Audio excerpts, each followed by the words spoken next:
Welcome to Jinus academy. OETയും IELTSഉം ജർമ്മനും പഠിക്കാൻ മലയാളത്തിലും എക്സ്പ്ലെയിൻ ചെയ്താണ് ജിനൂസ് അക്കാഡമിയിൽ കോച്ചിങ് നൽകുന്നത്. ജിനൂസ് അക്കാഡമി, ഒന്നാമതെത്താം, സ്വപ്നങ്ങൾക്കൊപ്പം പറക്കാം. ഹലോ ഗുറ്റൻ ടാക്. സോ നമ്മൾ കഴിഞ്ഞ ക്ലാസ്സിൽ നോക്കിയത് പേഴ്സണൽ പ്രൊനോമൻ ആയിരുന്നു. ഇനി നമുക്ക് നോമിനേറ്റീവ് കേസിലെ പൊസസീവ് പ്രൊനോമൻ നോക്കാം. സോ പൊസസീവ് പ്രൊനോമൻ ഇൻ നോമിനേറ്റീവ് കേസ്. പൊസസീവ് പ്രൊനോമൻ ചിലപ്പോൾ പൊസസീവ് ആർട്ടിക്കിൾ എന്നും അറിയപ്പെടുന്നു. അതുപോലെ തന്നെ ഓരോ പേഴ്സണൽ പ്രൊനോമനും ഒരു പൊസസീവ് പ്രൊനോമൻ ഉണ്ടായിരിക്കുന്നതാണ്. ഓരോ പേഴ്സണൽ പ്രൊനോമനും ഒരു പൊസസീവ് പ്രൊനോമൻ ഉണ്ടായിരിക്കുന്നതാണ്. അതുപോലെ തന്നെ ആർട്ടിക്കിളിനും പേഴ്സണൽ പ്രൊനോമനും ഒക്കെ വ്യത്യസ്ത കേസുകൾ ഉള്ളതുപോലെ പൊസസീവ് പ്രൊനോമനും വ്യത്യസ്തമായ കേസുകളുണ്ട്. അത് നമുക്ക് നോക്കാം. പൊസസീവ് പ്രൊനോമൻ ഇൻ നോമിനേറ്റീവ്. സോ പേഴ്സണൽ പ്രൊനോമൻസ് ഏതൊക്കെയാണ്? ഇഹ്, ദു, എൽ, സി, എസ്, വിയർ, ഇയർ, സി, സി. സോ ഇതിൽ 3 സി മെയിനായിട്ടും വരുന്നുണ്ട്. അപ്പം ഈ സി എന്ന് പറഞ്ഞാൽ ഷീ, ഇത് ദേ, ഇത് വിത്ത് റെസ്പെക്ട്. സോ നമുക്ക് ഇഹിൻ്റെ മസ്കുലിൻ മൈൻ, എൻ്റെ, അതിൻ്റെ ഫെമിനിൻ മൈനെ, ന്യൂട്രൽ മൈൻ, പ്ലൂറൽ മൈനെ. ഇനി ദുവിൻ്റെ ആണെങ്കിൽ നിൻ്റെ, ദൈൻ, ദൈനെ, ദൈൻ, ദൈനെ. ഇനി എർ എന്ന് വെച്ച് കഴിഞ്ഞാൽ അവൻ്റെ, സൈൻ, സൈനെ, സൈൻ, സൈനെ. ഇത് ഒരു ഫോമാറ്റിൽ തന്നെയാണ് നോമിനേറ്റീവ് കേസിൽ പോകുന്നത്. ഇനി സി, ഷീ, അവളുടെ, ഇയർ, ഇയറെ, ഇയർ, ഇയറെ. അടുത്ത എസ്, സൈൻ, അതിൻ്റെ. എസ് എന്ന് വെച്ച് കഴിഞ്ഞാൽ അത് എന്നുള്ളൊരു മീനിങ് ആണ് വരുന്നത്. അപ്പം സൈൻ, അതിൻ്റെ, സൈനെ, സൈൻ, സൈനെ.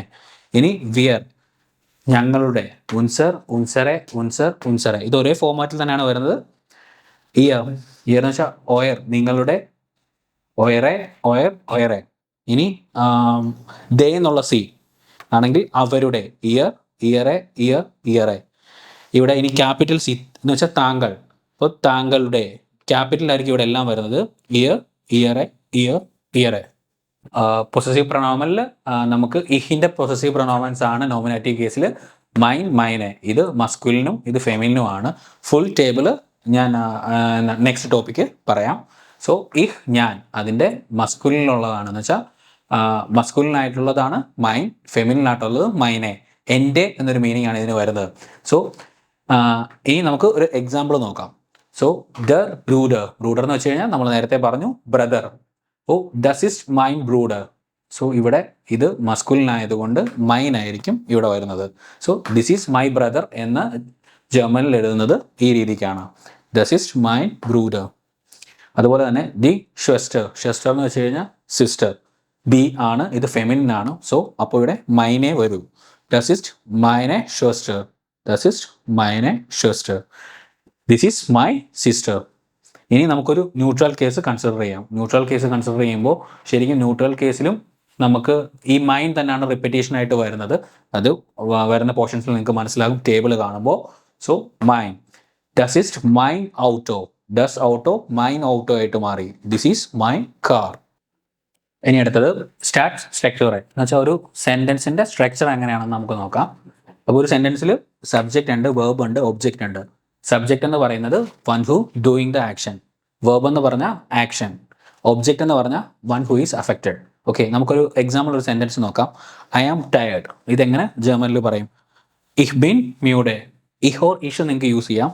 ഇഹ് ബിൻ മ്യൂഡെ. അപ്പോൾ ഈ ബിൻ എന്ന് പറയുന്നത് വേർബ്, വേർബ് എപ്പോഴും സെക്കൻഡ് പൊസിഷനിലായിരിക്കും. ഇഹ് എന്ന് പറഞ്ഞാൽ സബ്ജക്റ്റ്, നമ്മളെപ്പോഴും സെൻറ്റൻസ് സ്റ്റാർട്ട് ചെയ്യുന്നത് സബ്ജക്റ്റിലാണ്. അതുപോലെ ഐ ആം സിംഗിൾ എന്ന് പറഞ്ഞ ഒരു എക്സാമ്പിൾ നമുക്ക് നോക്കാം. ഇഷ് ബിൻ ലേഡിഷ്. അപ്പോൾ ഇതിൽ സബ്ജക്റ്റ് എന്ന് പറയുന്നത് ഇഹ്, വെർബ് എന്ന് പറയുന്നത് ബിൻ. ഇവിടെയും സെക്കൻഡ് പൊസിഷനിലാണ് വെർബ് വന്നിരിക്കുന്നത്. Next verb structure in German.